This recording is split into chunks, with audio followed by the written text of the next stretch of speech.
डर सबको लगता है, गला सबका सूखता है। सोचिए, 10 साल से जो हम लोग मुहिम चला रहे थे, जो मुहिम इस देश के तमाम शोषित वंचित नेताओं ने किया, जिस मुहिम का प्रावधान बाबा साहब ने संविधान में किया, जिससे ले जगदेव बाबू की शहादत हुई, जननायक कर्पूरी ठाकुर, मान्यवर कांसीराम साहब, रामविलास पासवान हो, शरद यादव हो, जिन शरद यादव ने संसद में जीवन भर ये लड़ाई लड़ी।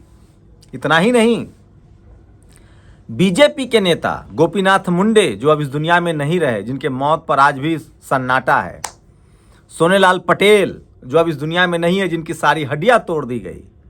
मैं आज उस तमाम दलित पिछड़े बहुजन नेताओं को याद करूंगा जिसकी वजह से जाति जनगणना का फैसला लेना पड़ा है।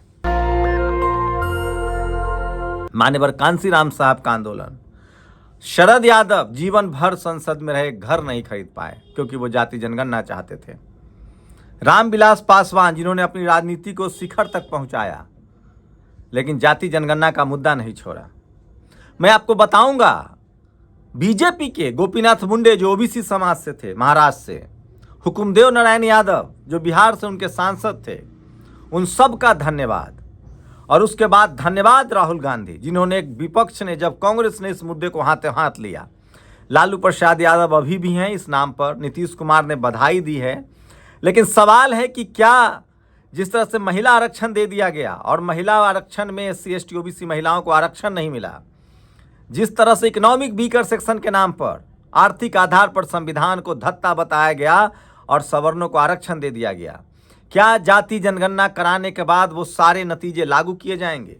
आज भी मंडल कमीशन की रिपोर्ट सिफारिशों में सिर्फ 2 चीजें लागू की गई है। पहला, नौकरियों में रिजर्वेशन 27%, वो भी हर जगह नहीं है पूरे देश में। दूसरा, स्कूल कॉलेज में रिजर्वेशन। लेकिन उसके बाद भी बेईमानी है। प्रॉक्सी तरीके से इस देश में सरकारें चल रही हैं, मीडिया के जरिए, जुडिशियरी के जरिए, ब्यूरोक्रेसी के जरिए, बिजनेस पर कब्जा है।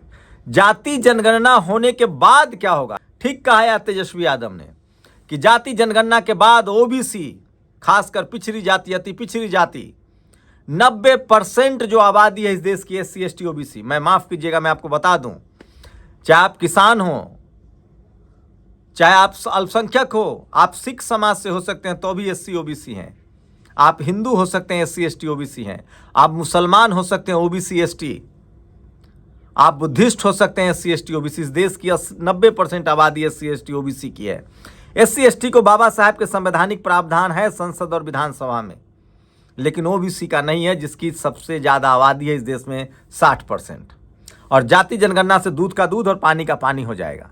इस देश में 100 रोटी है अगर कुल, तो 10 रोटी जो है वो 90 लोग खा रहे हैं जो SC ST OBC हैं, उसमें किसान और अल्पसंख्यक भी हैं। और 10 रोटी जो है, 90 रोटी जो है वो 10 लोग खा रहे हैं। चाहे मीडिया में हो, 90 लोग वही हैं, जुडिशियरी में 90 लोग वही हैं, बिजनेस में 90 लोग वही हैं, ठेकेदारी में 90 लोग वही हैं, ब्यूरोक्रेसी में 90 लोग वही हैं। और नतीजा ये कि वो बीच बीच में, उसमें भी जो 10 रोटी है, उसमें भी बेईमानी होती है। तो अगर जाति जनगणना कराई जा रही है, जो बिहार का मॉडल था, जो तेलंगाना में हुआ, जो कर्नाटक में हुआ, उसके बाद इस देश के पिछड़े, अति पिछड़े जातियों के लिए आपको सीटें रिजर्व करनी होगी विधानसभा और लोकसभा में, क्योंकि आज भी इस देश में 90% लोगों के पास 50% भी SC ST OBC का संसद में संख्या नहीं पहुंचा है, और न विधानसभा में, जहां कानून बनते हैं। उसके बाद आपको प्राइवेट सेक्टर में रिजर्वेशन लागू करना पड़ेगा। और मेरिट की दुहाई मत देना, मेरिट हम आपका देख चुके हैं इकोनॉमिक वीकर सेक्शन के रिजर्वेशन में, जिसमें आपका SC ST से भी नीचे कट ऑफ जा रहा है। यह देश तभी मजबूत मुल्क बनेगा जब सबको बराबर का मौका मिलेगा। IPL देख लीजिए, मैं बार बार कह रहा हूं, इस देश के 90% लोगों को शोषित वंचित रखकर आप कोई जंग नहीं जीत सकते हैं, आप कोई बड़ी मजबूत राष्ट्र खड़ा नहीं कर सकते हैं। आपको इस देश के 90% लोगों को उसका हक अधिकार देना पड़ेगा।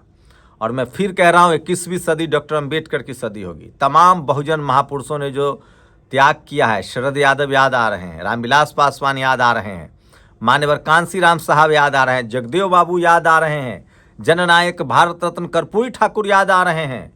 और हाल के दिनों में वो तमाम लोग जिनकी नौकरियां गई है, लक्ष्मण यादव, डॉक्टर रितु, जिन पर FIR हुए, प्रोफेसर रतनलाल, जिनके साथ मारपीट हुई, प्रोफेसर रविकांत हों, वो तमाम बहुजन समाज के नायाब स्टूडेंट जिनकी हत्या हुई है, संस्थानिक हत्या हुई है, रोहित वेमुला, पायल तडवी, और 10 सालों में सोशल मीडिया ने जिस तरह से तमाम वो पत्रकार जो सोशल जस्टिस और सामाजिक न्याय की धारा को बुलंद कर रहे हैं, राहुल गांधी ने जिस तरह से इस मुद्दे को उठाया, पार्टी का मुद्दा बनाया, अनिल जय हिंद को भी मैं थैंक्स बोलूँगा जो ओबीसी के अध्यक्ष हैं, जिस तरह से कांग्रेस और राहुल गांधी ने इस मुद्दा को उठाया, अखिलेश यादव अब पीडीए का नारा दे रहे हैं, बीएसपी का तो कैडर एजेंट रहा है, और आरजेडी, तमाम बहुजन दल, सपा, बसपा, आरजेडी, जेडीयू, जेएमएम, तमाम बहुजन लीडरशिप वाली पार्टियां जिन्होंने इस लड़ाई को लंबे समय तक लड़ा है।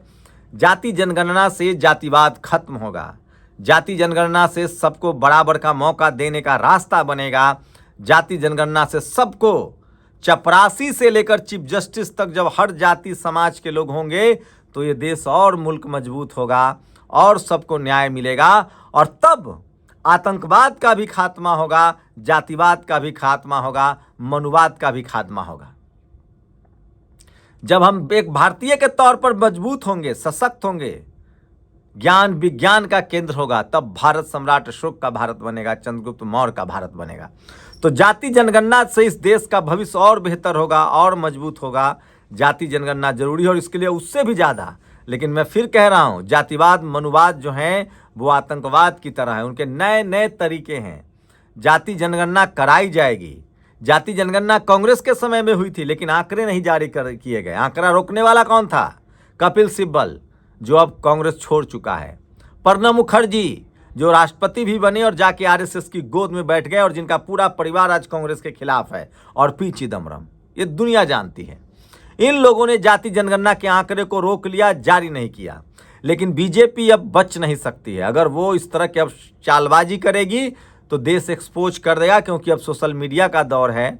अब देश में जगह जगह लोग अपनी बात, सामाजिक अधिकार की बात रखने लगे हैं। तो हाल के दिनों मैंने तमाम उन महापुरुषों का नाम लिया जो जाति जनगणना के लिए जिन्होंने जान न्यौछावर किया है, लेकिन जाति जनगणना के आगे क्या, उससे जो आंकड़े आएंगे उनका इम्प्लीमेंटेशन करना होगा। बिहार में जाति जनगणना के आंकड़े आए, एससी एसटी ओबीसी का रिजर्वेशन बढ़ाया गया, कुंडली मारकर हाई कोर्ट और उसके बाद सुप्रीम कोर्ट बैठ गया। तो चपरासी से लेकर चीफ जस्टिस तक रिजर्वेशन लागू करना पड़ेगा। कॉर्पोरेट में रिजर्वेशन लागू करना पड़ेगा, प्राइवेट सेक्टर में रिजर्वेशन लागू करना पड़ेगा, ठेकेदारी प्रथा में रिजर्वेशन लागू करना पड़ेगा, और साथ ही चपरासी से लेकर चीफ जस्टिस तक, और सबसे ज़्यादा जो जातिवाद का भेद किला है मीडिया, वहां पर रिजर्वेशन लागू करना पड़ेगा। मीडिया में जाति की संख्या गिनती होनी चाहिए कि कौन जात का पत्रकार बैठा हुआ है और किसके पक्ष में दिन रात हवा बनाता रहता है और किन दलों को, किन नेताओं को बदनाम करता रहता है। मीडिया सबसे ज्यादा वो अभेद किला, उसके बाद जुडिशियरी, उसके बाद ब्यूरोक्रेसी, उसके बाद कॉलेज यूनिवर्सिटी, और उससे भी बड़ी बात कॉन्ट्रैक्टर, ठेकेदारी। ये वो तमाम संसाधन सत्ता के केंद्र हैं जहां एक ही जाति के वर्ग के लोग कुंडली मार के बैठे हैं।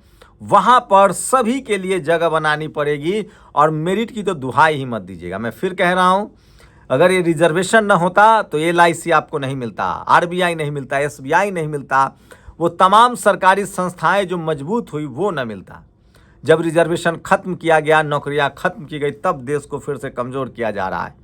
देर से ही सही, ये बड़ा फैसला है, सही फैसला है, लेकिन सरकार अगर इस फैसले की आड़ में कोई चालबाजी करेगी तो तमाम शोषित वंचित समाज के नेताओं को, चाहे वो सत्ता में हो या सत्ता के बाहर हो, मैं इस देश के SC ST OBC से कहना चाहता हूँ, आपको जो भी मिला है वो संविधान के दम पर मिला है, और अगली सदी बाबा साहेब की सदी होगी। जाति जनगणना इस देश को मजबूत करने के लिए है। जातिवादी मनुवादी लोग तमाम तरह की अब बातें करेंगे, लेकिन मैं फिर कह रहा हूं, जातिवाद जब तभी खत्म होगा जब जाति जनगणना होगी, और जब हर कम्युनिटी के लोग सिस्टम के हिस्सा होंगे तो कोई भी जातिवाद करने से डरेगा, सहमेगा। जब चपरासी से लेकर चीफ जस्टिस तक, media, judiciary, college university, bureaucracy, business, सब जगह हर वर्ग के लोग होंगे, हर जाति के लोग होंगे, हर धर्म के लोग होंगे, तब लगेगा कि नहीं, ये देश शानदार है, यहाँ तब विकास होगा, विज्ञान होगा, और तब जो हमारे दुश्मन देश हैं वो भी थर थर कांपेंगे। इस देश में जातिवाद वो मर्ज था जिसका इलाज जाति जनगणना है। तो देर सवेर ही सरकार ने फैसला किया कि नज़र बनाए रखिए कि जाति जनगणना के जो आंकड़े आएंगे उसके बाद उन आंकड़ों का क्या होता है, ये सबसे बड़ा सवाल है। आप लोग अपनी प्रतिक्रिया जरूर दीजिए। शुक्रिया। दस्तक की आपसे गुजारिश है कि अगर इसको बचाना चाहते हैं तो नेशनल दस्तक को सब्सक्राइब करने के लिए रेड कलर के सब्सक्राइब बटन को दबाएं, फिर बेल आइकन की घंटी दबाएं। नेशनल दस्तक को बचाने के लिए बहुत जरूरी है कि हर खबर को शेयर करें, लाइक करें, कमेंट जरूर करें।